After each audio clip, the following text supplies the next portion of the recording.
오늘 봉독한 요한일서 4장 7절로 13절까지의 말씀을 가지고 그리스도인의 성품 사랑에 대해서 말씀을 선포합니다. 한번 따라합시다. 그리스도인의 성품 사랑. 그리스도의 성품 1월 달에는 제가 거룩함을 말씀드렸고, 지난달에는 선함을 말씀드렸고, 오늘 그 사랑을 이야기하도록 하겠습니다. 세계적인 작가 톨스토이는 다음과 같은 세 가지 질문을 하고 있습니다. 일생의 가장 중요한 때는 언제인가? 두 번째 질문은 일생 중 가장 중요한 사람은 누구인가? 세 번째 질문은 일생 중 가장 중요한 일은 무엇인가? 이에 대한 대답은 다음과 같습니다.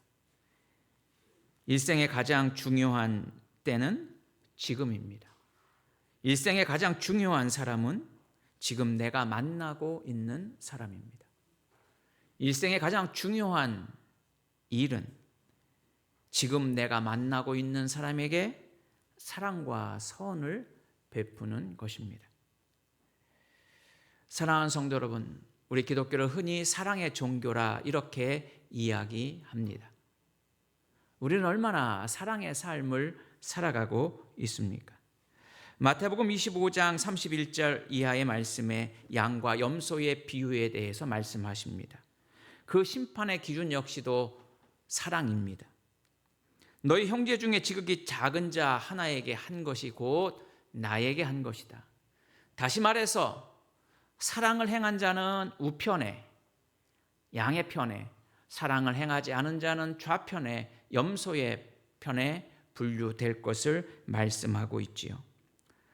오늘 본문의 말씀은 요한일서의 말씀으로 사랑에 대한 가장 대표적인 말씀이 오늘 본문의 말씀입니다. 사랑이라고 하는 것은 그저 하늘에 떠다니는 구름과 같이 잡을 수 없는 그런 관념적인 것이 아니라 우리의 삶을 통해서, 우리의 실천을 통해서 구체적으로 우리의 삶을 통해 행할 수 있는 것이 사랑이라고 하는 것이지요. 오늘 본문의 말씀을 잘 읽어보면 사랑이라고 하는 명사적 단어보다 동사적 의미들이 훨씬 더 많이 표현되어 있습니다. 사랑하는 자들아, 우리가 서로 사랑하자. 사랑하는 자들아, 사랑하는 것이, 이렇게 동사적 의미에서의 사랑을 훨씬 더 많이 말하고 있습니다. 우리는 흔히 사랑을 이야기할 때 베드로전서 4장 8절의 말씀처럼 허다한 죄를 덮는 것이라고, 허물을 덮어주고 용서하고 그리고 이해해 주는 것이 사랑으로 생각되어집니다. 그러나 오늘 사도 요한을 통해서 우리에게 주시는 사랑은 서로 하는 것이 사랑이라고 하는 것이지요. 한쪽만 사랑하는 것을 우리는 짝사랑이라 이렇게 이야기합니다. 특별히 오늘 사도 요한은 서로 사랑하는 그 사랑에 대해서 삼위일체 하나님, 성부 하나님, 성자 하나님, 성령 하나님, 성부, 성자, 성령을 통해서 그 사랑을 설명해 주고 있습니다.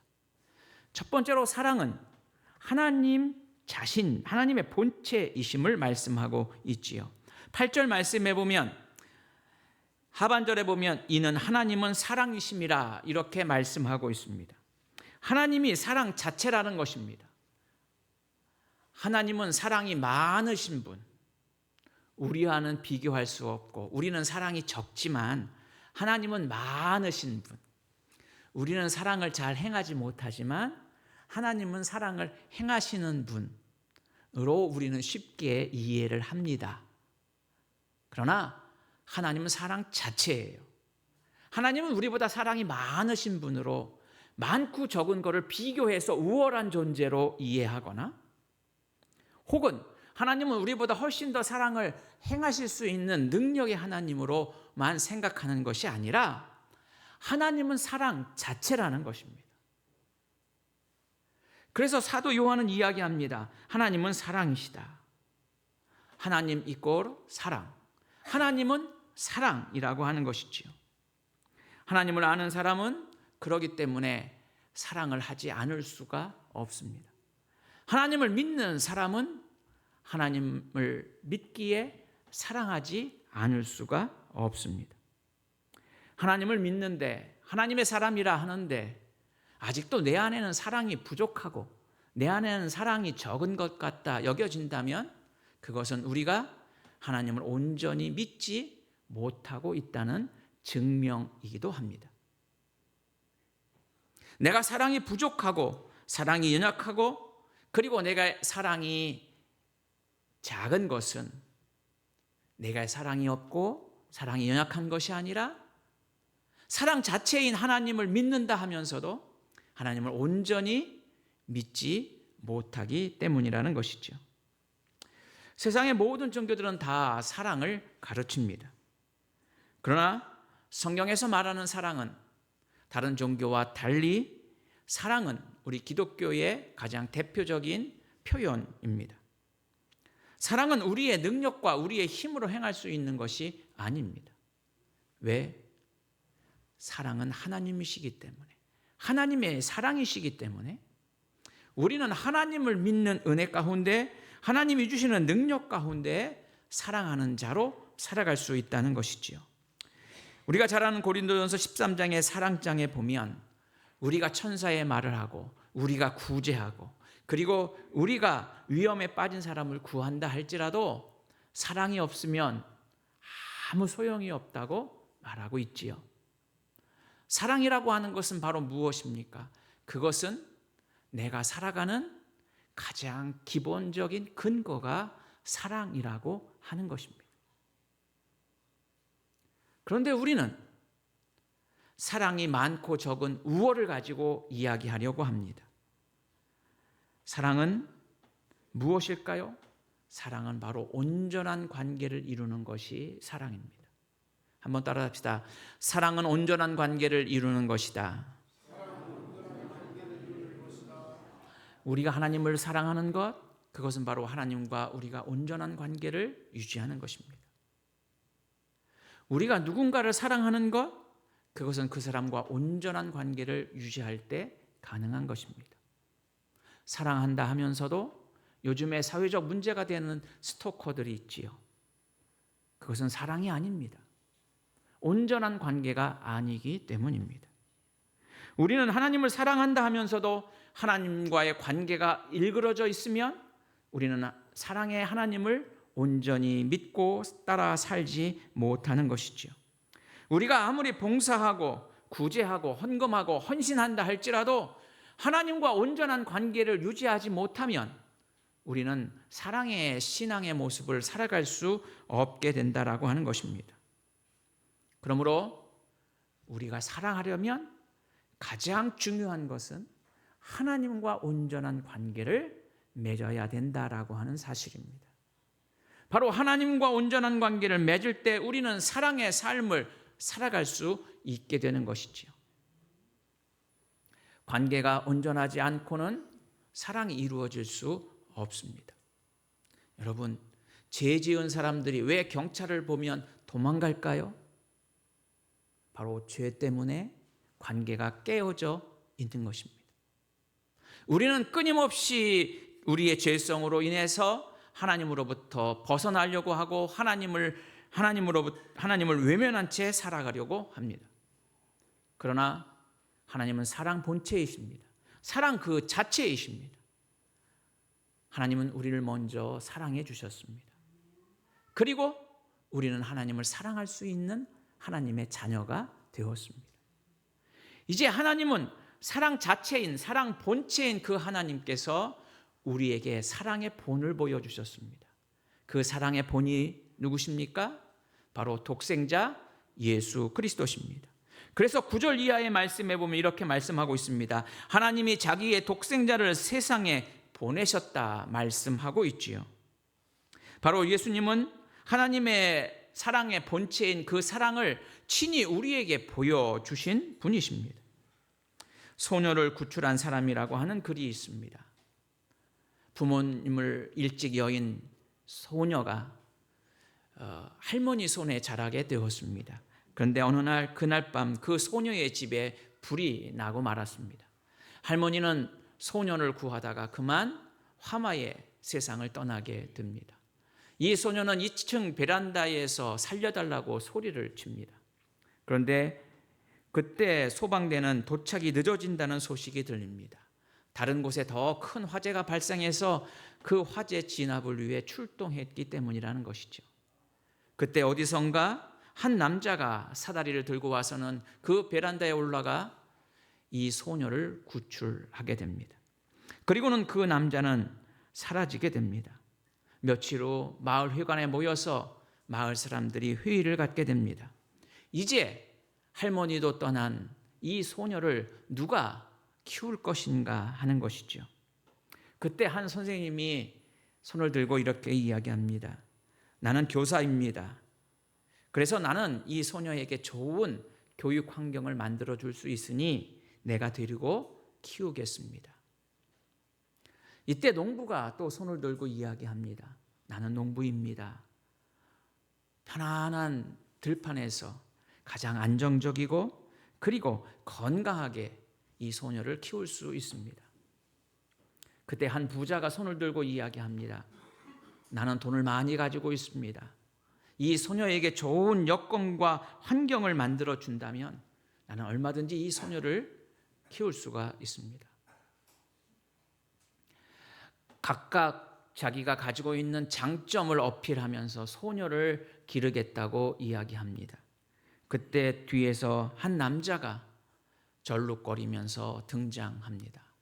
그리고 몸에는 화상 입은 채로 이 소녀에게 다가갑니다.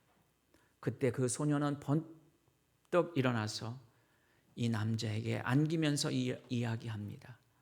이 아저씨가 나를 구해준 분입니다. 그렇게 좋은 여건과 좋은 환경을 어필했지만 결국 마을 회장은 이제 더 회의를 마치겠습니다 라고 회의를 끝냈다 합니다. 여러분, 우리의 인생에 아무리 좋은 조건과 여건이 나를 행복하게 만들 것 같지만 사랑이 없으면 아무 소용 없습니다. 자신을 위해서 희생한 이 남자의 그 사랑 때문에 이 소녀는 그 남자를 따라 나서게 된 것이지요. 하나님은 사랑이셨습니다. 하나님은 사랑이십니다.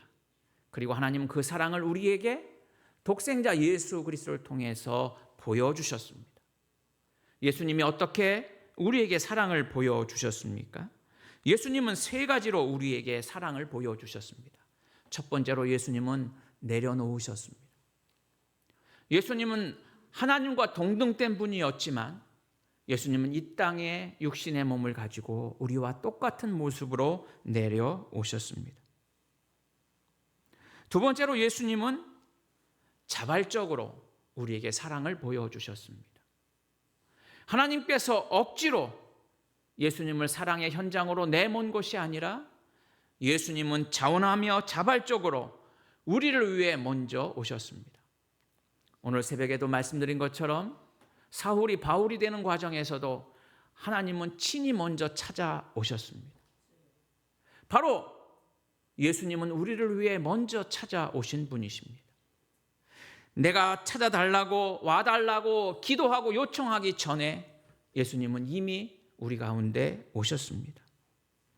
우리를 위해서 먼저 다가오신 분이시지요. 또한 예수님은 세 번째로 희생을 통해서 그 사랑을 보여주셨습니다.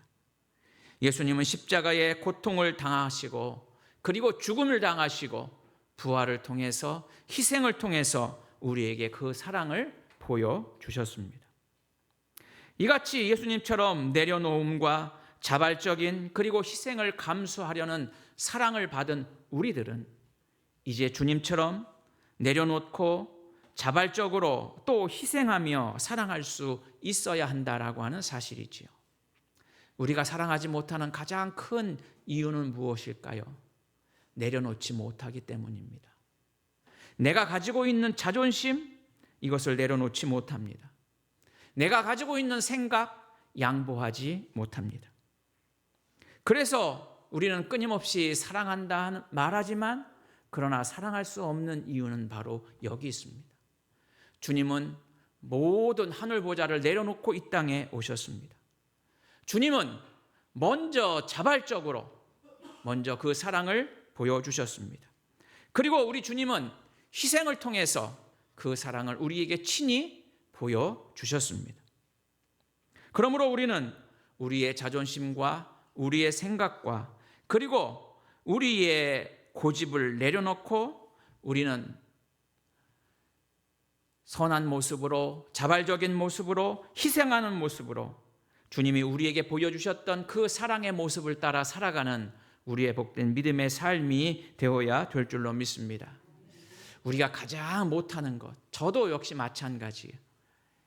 우리가 가장 못하는 게 내가 잘못했습니다 하는 거예요. 내가 잘못했습니다.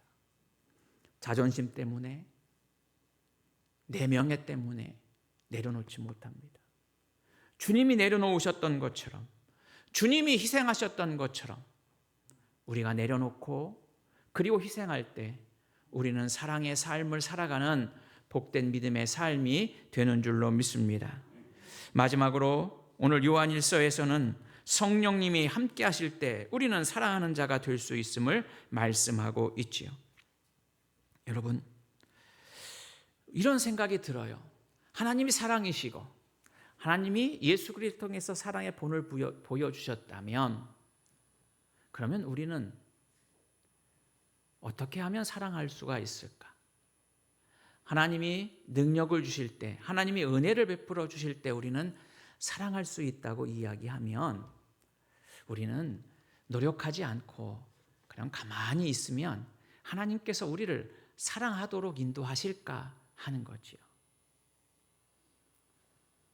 여러분, 우리가 하나님을 믿고 하나님의 자녀가 돼서 하나님의 사랑을 안 순간 하나님은 우리 안에 있는 사랑의 잠재력을 깨워주셨습니다. 깨어진 그 사랑의 잠재력이 내 능력과 내 힘이 아니라 하나님의 은혜와 성령의 능력을 힘입을 때 그 잠재력이 깨어나고 그 잠재력이 다시 싹을 트고 그 잠재력이 열매를 맺어 갈 수 있다라고 하는 사실이지요. 여러분, 우리 안에 죄성이 있음을 우리는 고백하며 죄인이라고 우리를 고백합니다. 그렇지만 이제는 우리는 이렇게 고백할 수 있어야 합니다. 하나님의 사랑으로 인해서 내 안에 있는 사랑의 잠재력이 이제 깨어난 사랑의 사람입니다. 주님께서는 우리 안에 있는 사랑의 잠재력을 깨우시기 위해 십자가에 죽으시고 부활하셨습니다. 하나님의 은혜로 말미암아 우리 안에 있는 사랑의 잠재력은 이제 솟아나기 시작했습니다. 마치 겨울 동안 죽은 것 같았던 마른 가지들이 봄날이 되면 새 순이 돋는 것처럼 죄성으로 인해서 우리 안에 꿋꿋이 갇혀져 있었던 하나님을 향한 사랑의 본능이 이제 예수 그리스도의 사랑을 통해서 우리 안에 깨어나게 된 것이지요.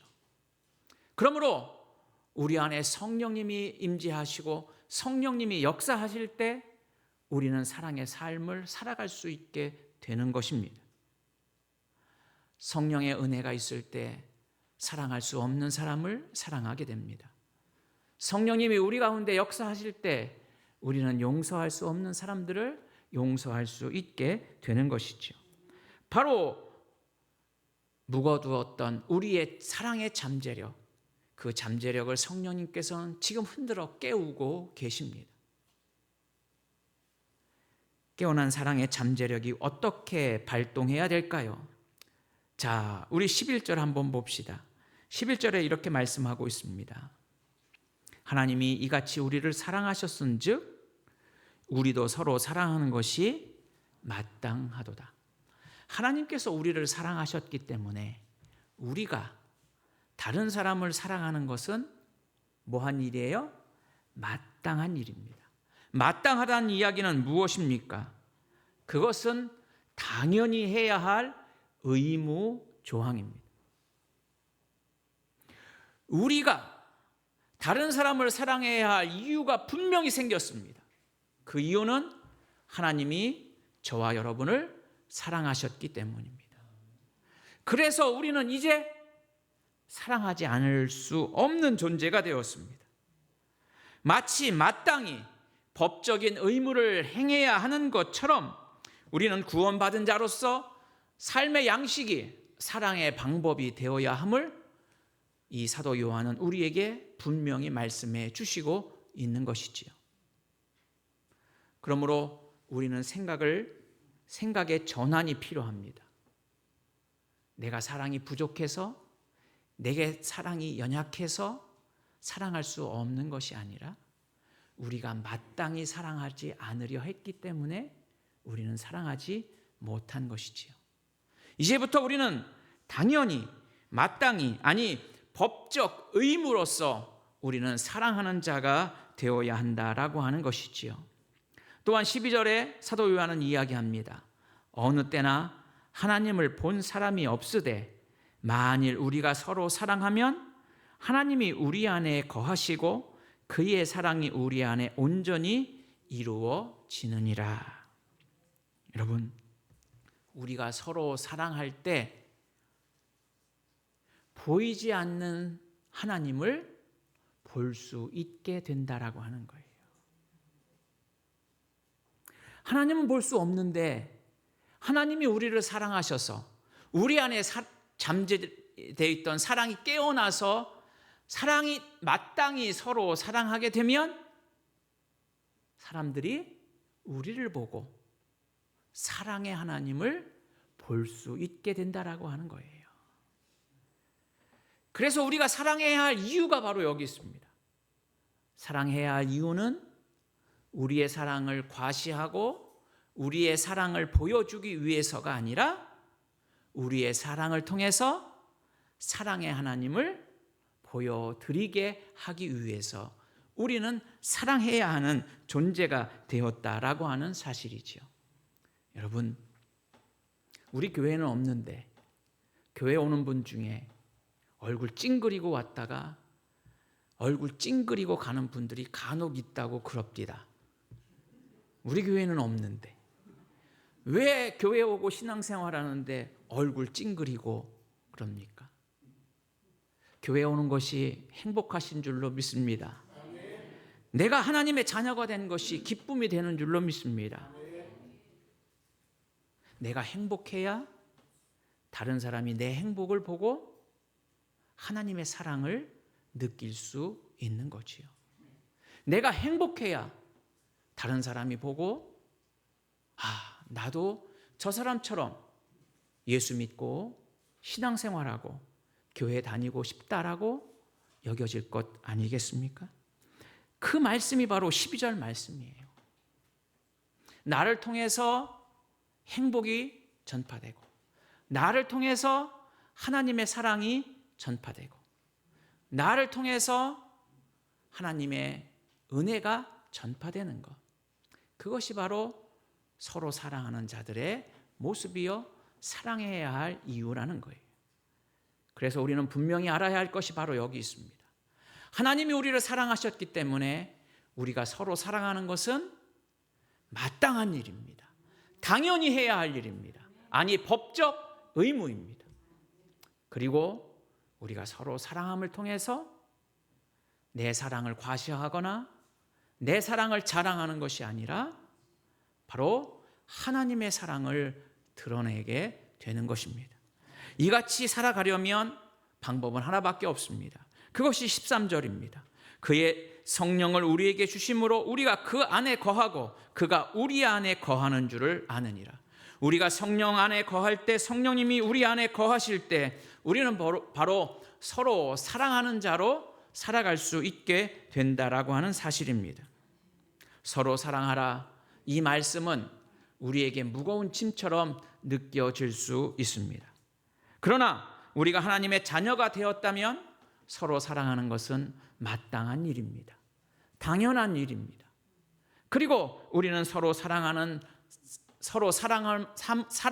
통해서 하나님의 사랑을 드러내는 우리의 믿음의 삶이 되어야 한다라고 하는 것이지요. 우리는 이미 놀라운 사랑의 잠재력을 가지고 있는 사람들입니다. 그리고 성령님께서 우리 안에 거하시고 내 안에 역사하실 때 우리는 그 사랑을 행하는 믿음의 삶을 살아갈 수 있습니다. 성령님이 우리 안에 있을 때 내 생각과 내 고집을 내려놓고 내가 먼저 희생하며 내가 손 내미는 사랑의 삶을 살아갈 수 있게 되는 것이지요. 사랑하는 성도 여러분, 세상은 우리의 화려한 모습을 바라보고 감동받지 않습니다. 우리가 서로 사랑할 때 세상은 감동받고 하나님을 만나게 되는 줄로 믿습니다. 이번 한 주간 나에게 잘해주는 사람을 향해 사랑하는 것이 아니라 세상의 사랑의 방법을 넘어서 도저히 사랑할 수 없는 사람을 품고 그를 위해 기도하고 그에게 손 내미는 하나님의 사랑의 방식을 통해서 하나님의 사랑을 드러나고 하나님을 드러내는 여러분들의 복된 한 주간의 삶이 될 수 있기를 바랍니다. 이 한 주간 내가 먼저 손 내밀어야 할 그 사람을 떠올려 봅시다. 그리고 하나님이 우리를 사랑하신 그 방법 그대로 우리는 서로 사랑하며 사랑의 삶을 통하여 하나님의 영광을 드러내는 여러분들의 복된 한 주간의 삶이 될 수 있기를 주의 이름으로 축원해 드립니다. 기도합시다. 참 좋으신 아버지,